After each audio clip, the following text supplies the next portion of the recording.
Niya tayo. Niya tarong armektan topik saja pun garmarawa. Nawa tay garmara tabona Marathon Ganesh Marandi gongke. Joto hor pun padaya nui gongke do Sahitya Akademi पुरस्कार nyam kat tabona jaha khatir te tahi kon sarhaw kede. Nui doi lei tabona diversity in children literature analyzing trends and gaps. Ado nua gidre ko onore reya boi chitro idi kate ona rena toj bij rena poti se ona rena gap nua ko idi kate adi daman garmara unia moja pun bon ajoma Marathon Ganesh Marandi gongke jaha sanam ko talare sodor lagi ni haramla.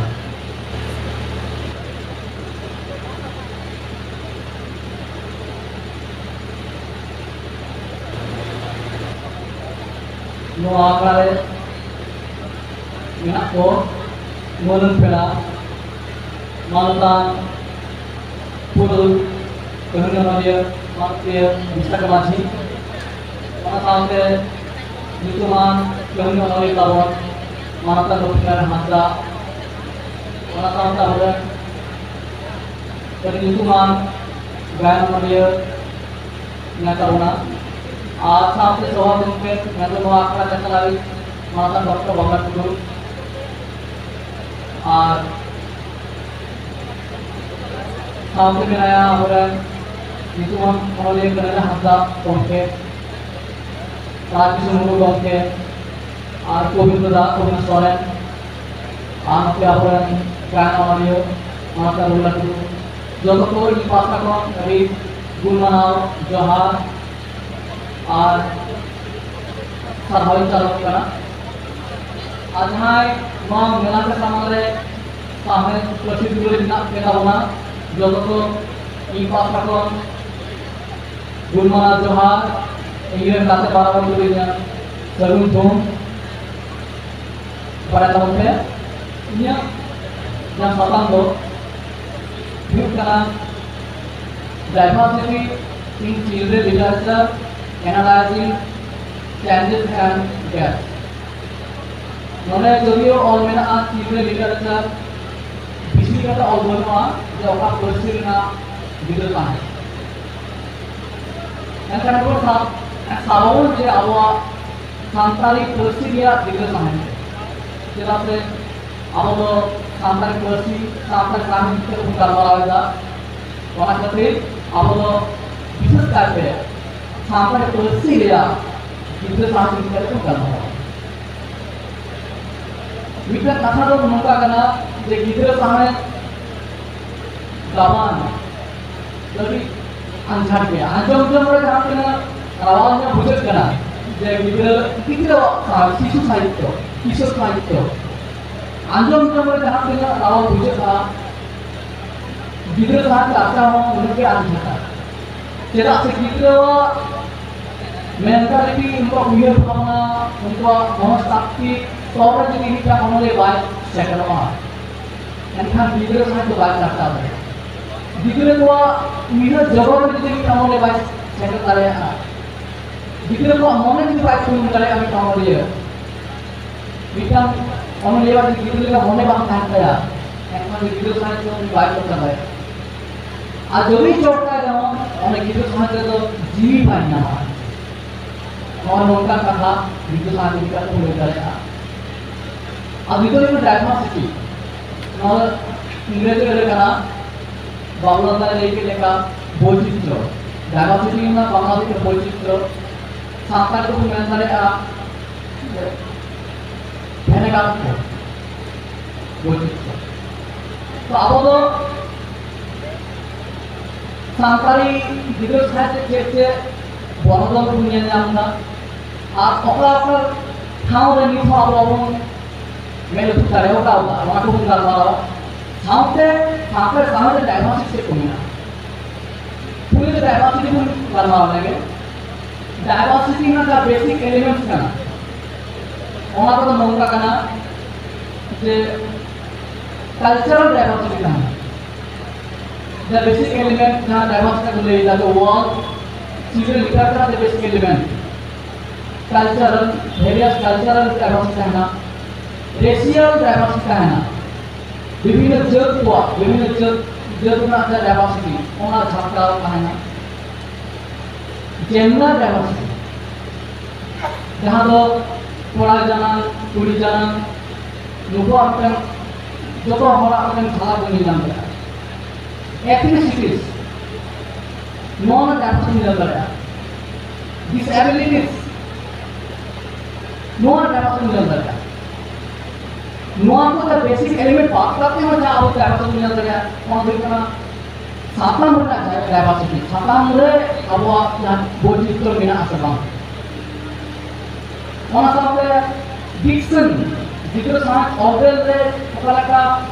Style को अपना दा Dixon को apply दा ओना variation को बोधित्र पाता में normal और जिक्र समाज में चारा बिना ओना को ना बोधित्र का और प्रोसेस में तो नोटा करना ही दे देंगे मीटर क्लासरूम जो अपना जंगल में ओना का क्लासरूम स्कूल क्लासरूम में आला प्राइमरी स्कूल रे जिक्र है ना तो क्लासरूम ना डाइवर्सिटी के भूमिका है खास क्या डाइवर्सिटी करना जो उनको गिरना तो नाना हुनर कल्चर बैकग्राउंड मिलता है जितना सांताल गिरने में नया उन सांताल कल्चरल बैकग्राउंड मिलता है आज क्या गिरने में नया टूर गिरने उनको इस्लामिक कल्चरल बैकग्राउंड मिलता है आज क्या मिलता है बांग्ला गिरने बाबले उनको बांग्लाली कल्चरल बैकग्राउंड मिलता है आज क्या गिरने में सामावं भूमि गिरने उनको आदिवासी बैकग्राउंड मिलता है तो मीटर क्लासरूम में कल्चरल डाइवर्सिटी मिल जाता है और बेसिक डाइवर्सिटी होना मिल जाता है नोड़े बांग्ला का वीडियो मिल जाता है जहाँ जेंडर डाइवर्सिटी कोड़ा गिरने ना कोड़ा आकुरी गिरने ना कोड़ा नौ मीटर डाइवर्सिटी और डाइवर्सिटी में क्लासरूम में क्या डाइवर्सिटी मिल जाता है एज ना डाइवर्सिटी मीटर क्लासरूम के अर्ली तक एज में कितने को पढ़ना तो एज में डाइवर्सिटी करना disability का डाइवर्सिटी तो कौन सा सिक्योरिटी का क्लास में रखवा तो कौन सा सिक्योरिटी एबिलिटी का डिसेबिलिटी पार्ट रखवा और किधर मोटे चला होगा बुझर जमाए और किधर बाइक बुझर नो एबिलिटी और डिसेबिलिटी के डाइवर्सिटी का तो बेसिक कॉन्सेप्ट डाइवर्सिटी का अब नो तो अभी गणित के तुम गामा होगा तुम बुझर रहेगा अब और बेसिक एलिमेंट पाऊंगा अब जहां सोचा बुझो लगे अब सापना पर डाइवर्सिटी को गलवा मी धरी से जहां वो जिक्र सहायता रे सापा को नियंता और जर्सिका के अब सापना सहायता गिर सहायता संसार समाज का टेलीफोन नियंत्रण का जर्सिका मी धरी जहां तक गिर सहायता और करना ओना गिर सहायता तो संसार सोसाइटी ना कथा के है एका जर्सी अब संसार को आदर विश्व सांता थोड़ा लेलाचा सांता गिद्रे को जीवन यापन पूरी दुनिया है बीर भूल लारे नली चढ़े चित्तू शर्मा चिंता तो नीले तो दिखी एंगल भूल बोला लॉन्गा लॉन्ग को साता मत की दृष्टि अब गिद्रे समय और करना ये तो अपना बोलना करता होना ये तो अपने गिद्रे को शहर बाजार को हमारा भुगतान करना ऑनलाइन में क्या पुलिस ने जानता तो शहर बाजार गिरने को विषय करते हैं शहर बाजार ना टॉपिक भी करते हैं सकाम भी करते हैं वीडियो से नॉलेज करना मतलब वो बहुत काम करना नॉन डाइवर्सिटी काम करना कौन सा मुझे तो सोशल मीडिया यूज करा टेक्नोलॉजी का यूज करना मुझे जो को आती मोबाइल बिना तो टिकट गिरने को आती मोबाइल रखना ये तो साइंस और टेक्नोलॉजी बेस्ड करते हैं टॉपिक आपको साइंस टेक्नोलॉजी टॉपिक से हम के वीडियो से और काम करना ये तो वीडियो को साइंस फिक्शन में ले करना तो विज्ञान में ये भी आता है मोबाइल में ले करना टीवी में आता तो वीडियो साइंस है तो चौथा का हमको ऑनलाइन हो नेता तो साइंस फिक्शन बेस्ड करते टॉपिक विज्ञान बेस्ड करते वीडियो साइंस को अलग करना तो और का छात्र डाइवर्सिटी को जब काम करना हुआ baik-baik ke awak je khas sangkar aku kisah nak jangan kita satang naik kena orang satang pun baik-baik tahu soal bajar nak satang set mudik kena satang pun ikut macam sosok juk salah kena juk kena cak satang pun orang satang pun apna ada mereka itu mungkin jadi tu bawa kapal saya kalau satang pun orang itu hampir nak ya satang pun ini ke style diction sekabal nak orang pun jadi mana kita apa orang jangan gitu saja तो चर्चा है उनको तो प्रतिवेशी site को मिला प्रतिवेशी प्रसिद्धिया जहाँ Vidisha mana pakai tabla उनको जहाँ स्टाइल जहाँ राधा करना उन्हें राधा आप विदेश में कॉलोनी में तो अपना करना ना नामुन संगर ना व्यवहार करना अब वहाँ विदेश में juga orang apa yang bangsa jangan berbeda jika kota negeri ini kan anak kantor orang videsh में चर्चा है ini kita ke संगर नेता तमाम अब संगीत ताहले संगर ना कोई यूनिक ना चला खान का आज तक ना orang ना व्यवहार लाते वीडियो साइट को नियाला वीडियो जहाँ मारे हॉट ना कोना वीडियो मुकुली कुआ चलो नियाला मारे वीडियो साइट उन्होंने तो जल्दी काटे थाम ऐसे सामने orang को थाम कांदा नेता तो सामने बदल करना वक्त बदल करना वहाँ कहते हैं itu ना सामने मिट्टी का भी किधर हमारे ओला मोबाइल फोन आते हैं ओला तो हमारे ऑटोमेटिकली एक पर्सन ना करे मुझे किया एक पर्सन ना करे व्यवहार अबुआन तो जरूर करने की समाज है ना बहुत जरूर करना चाहिए जरूर काम करना अनु तो बहुत अकड़ करे नॉर्मली का ऑक्टर ना नियम करना ये एक पर्सन ना करे जे आप तो अकड़ अकड़ हम बाबन करे ना तो ऑप्शन पड़ा गया अब रोड जब kita पर्सन ना व्यवहार दा अब और सामने करे सामने वीडियो सामने तो एक पर्सन ना व्यवहार चेंजेस करना और जहाँ पर तो खांसी में करना क्या में करना और अभी लिखा में ना बांग्ला अब तो एकदम लेकर हम अब जाए पश्चिम बंगाल में ना करना अब तो बांग्ला साहित्य साव जब भाग सर्वे में ना करना अब प्रतिवेशी साहित्य करना बांग्ला साहित्य उनको किधर साथ में करा तब अगर खांसी में ना उन्हें खांसी ठीक करना बांग्ला साहित्य जरा शिशु किशोर उपन्यास अब सामने साहित्य है गिद्र तो लगी उपन्यास तो gitu उनका चाचा banyak नाता ना दरकार बिना गिद्र को लगी अब उपन्यास छोटी-छोटी किशोर साहित्य जहाँ अब किशोर साहित्य भी कम kita बना शिशु साहित्य में ना का बना mereka किशोर साहित्य का नाम कम ना का बना उन्हें चाचा दरकार कर्म जाएगा वो hampir kita mau jadi kita tak pernah awalnya lagi kita upun lah bila upun itu kalau kalau ya orang jaga aku upun lagi apa awalnya mereka orang satam kita jahah roti koper kita teh video sana awal mah orang buat orang orang semua satam mata jahah video sana orang semua dasti buat apa jaga bangsa saya tu juga bina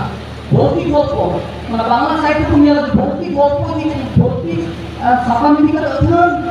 Bangla साहित्य को मिला di luar mereka sampai saja भौतिक साpan kita तो बहुत कम है नहीं पर भोगा भौतिक का तो और लगा mereka orang itu jelas cuma mereka भौतिक करनी तो भौतिक करनी तो हर टॉपिक आते अधिकांश और काम जब हम आप ज्ञान कमवाने को शुरू लगा आज ही ज्ञान करना बांग्ला साहित्य में ना कॉमिक्स कार्टून बेस्ड कॉमिक्स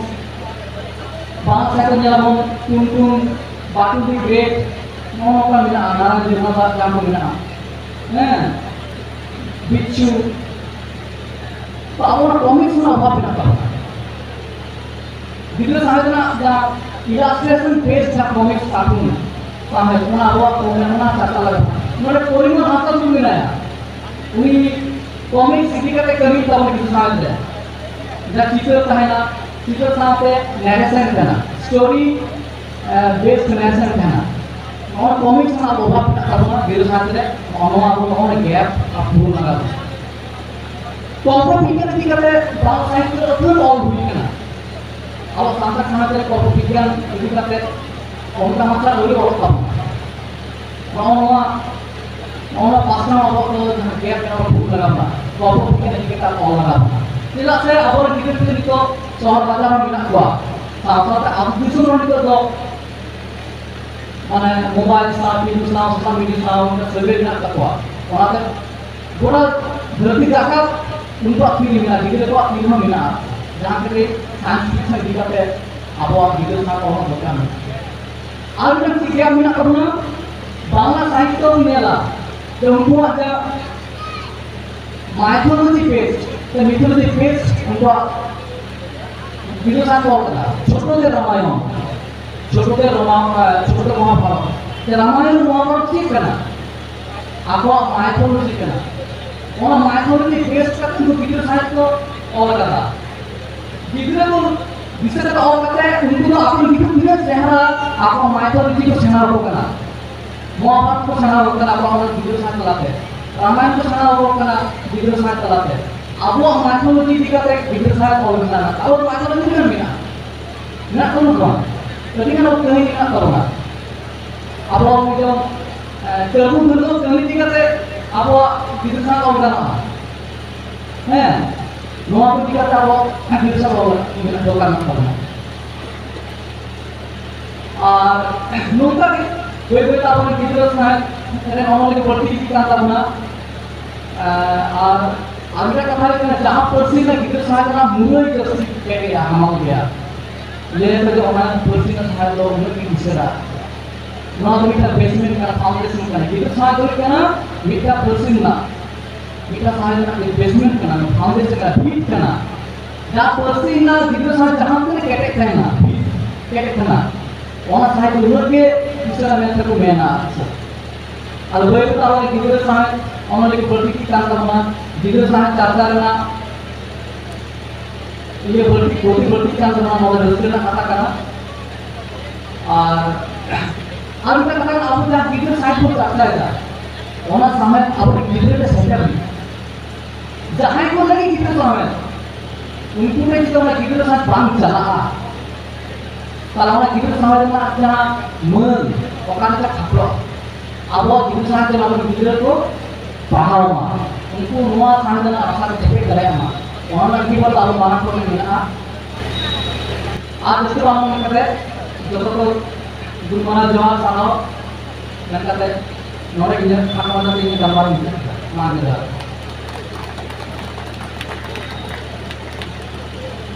अभी बेसारा मतलब गणेश मराठी को के आजम के रावण गिद्रा साहित्य दिखाते हैं गालमारा में नवा के नहीं किया जे अब गिद्रा साहित्य बेसिरभाग समाज बेस साथे भी अब लोग नोर जहां से तो कठिन काफी गिद्रा